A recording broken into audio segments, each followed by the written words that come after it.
right, I am here to talk about Infinite Crisis Aftermath, The Battle for Blüdhaven. This is a mini-series by Justin Gray, Jimmy Palmiotti, and Dan Jurgens. In Infinite Crisis, the secret society of supervillains, they dropped Kimmo, a very large green man, on the city of Blüdhaven, effectively destroying the city. I don't know why they did that. I don't know what the secret society had to gain from the destruction of Blüdhaven, but they did that, and this mini-series kind of shows what happens after that. This features kind of revamped versions of the Freedom Fighters from Uncle Sam and the Freedom Fighters, new-ish versions of the Atomic Knights, which was a post-apocalyptic series from maybe the 60s, I'm not sure. You've also got the Teen Titans in this a little bit, and even less than that, you've got Green Lantern. And in a way, this kind of feels like DC's very watered-down version of Marvel's Civil War, the first Civil War miniseries, where you had innocent civilians that die because of the irresponsible actions of a group of C-list superheroes, and then there's a lot of political discussion about the place that superheroes have in this world, and then that all comes to a blow with a big conflict where the superheroes disagree on what their place is in that world. This kind of sort of feels like it's wanting to do something like that at the very end, but what's very interesting about this is that I don't think that was intentional. This miniseries started 1 month before Marvel Civil War. This started in June of 2006. Civil War started in July of 2006. So I don't think that anyone working on this was trying to ape what Civil War was doing, but there is some similarities. Not a whole lot. I didn't really see any similarities until like the last 2 pages of the book, but it's there and it is a little bit interesting. Like I said, this mostly focuses on some kind of new versions of the Freedom Fighters. They were characters from Quality Comics, which was eventually absorbed by DC Comics. You had Uncle Sam, the Human Bomb, Phantom Lady, Dollman, and Firebrand. Those were the Freedom Fighters, and a lot of these guys, they get their powers from Kimmo being dropped on the city of Blüdhaven, and most of them are working for the government. The government has locked down Blüdhaven, and they are telling everybody, you're not allowed back in the city. There's radioactive stuff going on here. You can't go back in. It's dangerous. A lot of people are like, well, this is our homes. You know, we want to go back in and get our stuff. We would like to get back in our homes. You've also got some people who never left Blüdhaven, and so they are illegally living in the city. And then you've got Father Time, who I believe was introduced in Frankenstein Agent of Shade from Grant Morrison's Seven Soldiers of Victory maxi series, and Father Time is here.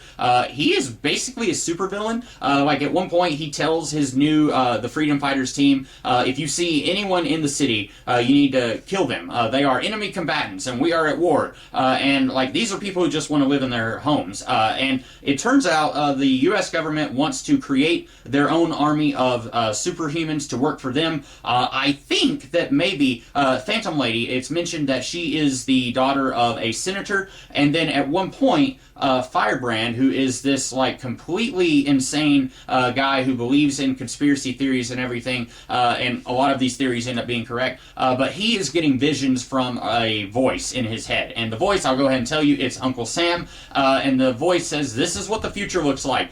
Shade is going to take over the country, and you got one guy who's being backed by Shade, and then he's got an army of superhumans at his beck and call, and there's a poster that says Knight, and that is Senator Knight, who is the father of Phantom Lady, and a lot of that, I think the real problem that I have with this book is that there is kind of a resolution, but there's also a lot of stuff left in the air at the end of this book. It feels like it mostly just exists to kind of set up some other stories, and so just reading this story by itself, you're left kind of feeling like, well, that wasn't really very satisfying. At the end of the book, Uncle Sam's voice is telling Firebrand, you need to go to the Mississippi River. That is where your destiny lies. You can't do anything more in Blüdhaven. And then that's it. We don't get any more with Firebrand. We don't know where that subplot is going. At the end of the book, you've also got Major Force, who is a Green Lantern villain. He is working with the Freedom Fighters here. And throughout the book, the Freedom Fighters, some of them kind of voice concerns about what they're doing. They're not really sure if this is the right thing, but they still do it. And then at the end, one of these guys, I cannot remember his name, but he is kind of a themed character. He tells Major Force, hey, stop beating up Green Lantern. Green Lantern just shows up at one point. I don't know how he knows what's going on. And then Major Force is beating him up. And then this Flag guy says, hey, you need to stop. And then Major Force rips his arms off. And that's when everyone's like, hey, Major Force is a psychopath. Maybe we shouldn't be doing what we're doing. And so that is going to lead into the new Freedom Fighters series that I don't think Grant Morrison wrote that, but I seem to recall hearing that Grant Morrison kind of helped get the ball rolling on that series. That, as well as there was a Metal Men series that came out maybe around the same time, and I seem to recall hearing that Morrison had some involvement in the creation of that, but I don't remember. But anyway, so you've got right there kind of a spin-off with Firebrand, and then the rest of these Freedom Fighters. Firebrand wasn't a member of the Freedom Fighters, but they're all going to get together in the Freedom Fighters series that comes after this. Then you've got the Teen Titans. They come in. They're investigating what's going on because Firebrand is essentially starting a riot, trying to get people up in arms because they're not allowed back in their city. And I remember in the first issue of the Freedom Fighters series, there was some really heavy-handed political stuff there, and the problem that I have with this book is just about every character in this book, whether they lean to the left or lean to the right, they are just about all absolutely insane. Firebrand is like, we need to tear down the establishment, we need to destroy the government because they're all evil, man, and a lot of what he says is true. There is a government faction that has kidnapped Captain Atom, and they are using his energy to create metahumans, and then they are wanting to fire on civilians who just want to go back into their home. Firebrand is right about that, but he also wants to get other innocent people shot and trying to start a riot outside the city walls. So it's like, okay, he has a point, but also he's a nutcase, and I don't really think that he should be doing anything here. I think he should go and check himself in and say, hey, maybe there's something wrong with me because I don't seem to care when innocent people are getting shot. And then you've also got, so Captain Atom had a leak in his quantum skin. I think that this is coming off the heels of a miniseries where he had been somehow transported to the Wildstorm universe. At this time, the Wildstorm universe was its own thing. This was before those characters were folded into the DC universe, and I think this is coming after that, and he has a hole in his skin, so that's where the radioactivity is coming from. And then he wakes up, and the Atomic Knights, they have given him an armor to kind of protect everybody from the radiation. And then for no reason at all, Captain Atom says, I'm going to destroy this entire city. He goes and he absorbs the radiation from Major Force, and then he tells the Teen Titans and the Freedom Fighters, you guys need to get out of the city because I'm destroying it in like 2 minutes. And I don't know why he does this, and also there were still innocent civilians living in the city, so it's kind of crazy that Captain Atom just decided to become a supervillain. And this armor actually harkens back to a story from the 1990s called Armageddon 2001. In 1991, there was this idea where 10 years from now, a superhero from the DC universe is going to go crazy, and he's going to become this evil tyrant called Monarch. And this guy, Matthew Ryder, he becomes Wave Rider. He goes back in time, and he's going to try and figure out which one of the DC Comics superheroes becomes Monarch. And so in each of the 1991 annuals, he would touch someone like Superman, and then he would look into his future. And it's like, okay, you're not going to become Monarch. And then the plan was for Captain Atom to become Monarch. But then somehow that got leaked to the public. So then at the last minute, plans were changed, and it was actually Hawk from Hawk and Dove who became Monarch. And the armor that the Atomic Knights give to Captain Atom here is the Monarch armor. So I guess, 15 years later, they're saying, hey, what if we followed up on that story, and what if we actually made Captain Atom be Monarch this time? I guess that's what they're going to do with him. They're going to turn him into Monarch, because he destroys the city for no reason, so I guess that's the first step to him becoming a supervillain. And then after that, we see a presidential address where the president is saying, hey, metahumans are the real threat. They destroyed Blüdhaven for no reason at all. Sorry guys, my voice is gone. He says, yeah, they destroyed Blüdhaven for no reason, which I thought that Kimmo had already destroyed Blüdhaven, but now, instead of there being, like, buildings still there, I guess Kimmo didn't destroy the buildings, he just gave people, like, you know, physical illnesses because he's made of weird chemicals, but then Monarch, or Captain Atom, he destroys, like, everything. Like, there's a giant crater where Blüdhaven used to be, and the president is saying, like, superhumans are bad.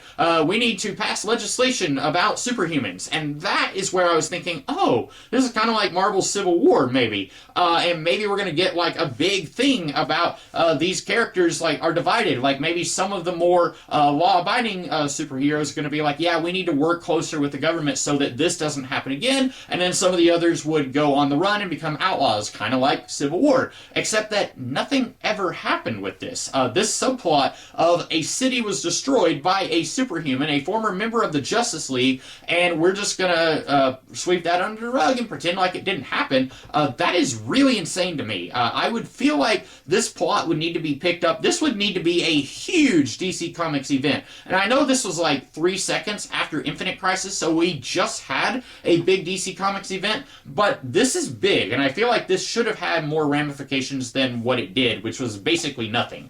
There were probably ramifications for it in the Freedom Fighters series. I remember reading the first issue of that series, but I don't think I read any more of that. I don't know. I don't really like this miniseries. I think there is some interesting ideas here. I like the Atomic Knights. I like the idea of trying to set them up to be in the actual DC universe. At the very end of this book, they go underground and they find Command D, which is a callback to Commandy, the Jack Kirby character who's basically Planet of the Apes with a whole bunch of talking animals. And years later, after the Commandy series was over, I think after Crisis on Infinite Earths, they said Commandy got his name because he was a boy found in Command D. Well, now we're seeing Command D here. I have no idea where this goes after this. If they do anything with this, I don't think they did. And then you also had the Freedom Fighter series that starts shortly after this. And then I guess these guys who are willing to commit several war crimes for Uncle Sam, I guess now, when I say Uncle Sam, I mean the U.S. government, not the character Uncle Sam. I guess they're all going to become superheroes now, and we're going to forget that they did some pretty awful stuff in this book. Okay, I don't really like this. A lot of the characters here, I think I could have liked it if it was just handled a little better, but you got some characters here who could have been interesting. Like, Father Time is a straight-up supervillain, but it would have been neat if he wasn't 100% evil, if he really did believe in trying to create a world of order, and he sees chaos all around him, but he does some pretty awful stuff in his aim to achieve his goals. And so I can't really say that he's a very interesting character. He's not very complex. You've got most of the Freedom Fighters aren't that great either. Most of them are pretty awful. I just didn't really like most of the characters here. I didn't really like a lot of the conflict here where the Teen Titans are arguing with Firebrand. Firebrand pretty much argues with everybody. You also had an extended subplot of various nuclear-powered members of the Secret Society of Supervillains who were sent into the city to try and find a nuclear power source. It turns out it's Captain Atom. That basically goes nowhere.